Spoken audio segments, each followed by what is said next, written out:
చెప్పండి పవన్ కళ్యాణ్ అతని రాజకీయం మీద మీ అభిప్రాయం ఏంటి? మనకు పార్టీలు ఫీలింగ్స్ ఉండవండి. అతని రాజకీయం మీద అభిప్రాయం ఏంటి? అతని మీద అభిప్రాయం ఏంటి? అంటే బాగానే చేస్తారని అంటున్నారు. డిప్యూటీ సీఎం అయిన తర్వాత ఉప ముఖ్యమంత్రి అయిన తర్వాత ఆయన ఏ మేర వరకు డెవలప్మెంట్ చేశారు? మనకు ఆ సంగతి మనకు తెలియదండి. ఓకే, అంటే బాబు ఇప్పుడు ఒక పోలింగ్ జరుగుతుంది బాబు. ఏంటంటే పవన్ కళ్యాణ్ విజయ్ గారు సీఎం అయిన తర్వాత తెలుసు కదా, విజయ్ గారు సీఎం తమిళనాడులో గెలిచిన తర్వాత వైసీపీ ప్రభుత్వం వాళ్ళు పవన్ కళ్యాణ్ని విమర్శిస్తున్నారు.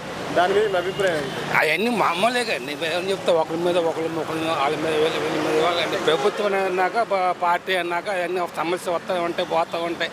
అవన్నీ కామనే. అవన్నీ మనం పట్టించుకుంటే ఎలా కుదురుద్ది? అంటే ఎప్పుడైతే విజయ్ గారు సింగిల్గా పోటీ చేసి గెలిచారో అప్పటి నుంచి పవన్ కళ్యాణ్ని దమ్ముంటే సింగిల్గా పోటీ చేసి సీఎం అవ్వనేసి రోజాను అంబటి రాంబాబు గారు స్టార్ట్ చేశారు ట్రోలింగ్. దాని మీద మీ అభిప్రాయం ఏంటి?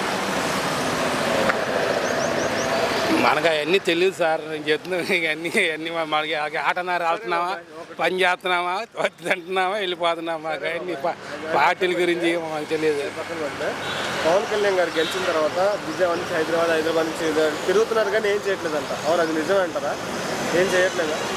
నాకు చెప్తా, చూసే వాళ్ళు బట్టి తెలుసుద్ది, మనకి ఏం తెలియదు కదా. సరే బాబాయ్, ఓవరాల్గా ఒక మాటలో పవన్ కళ్యాణ్ గారు చెప్పండి. బాగానే ఉంటుంది చేస్తుంది.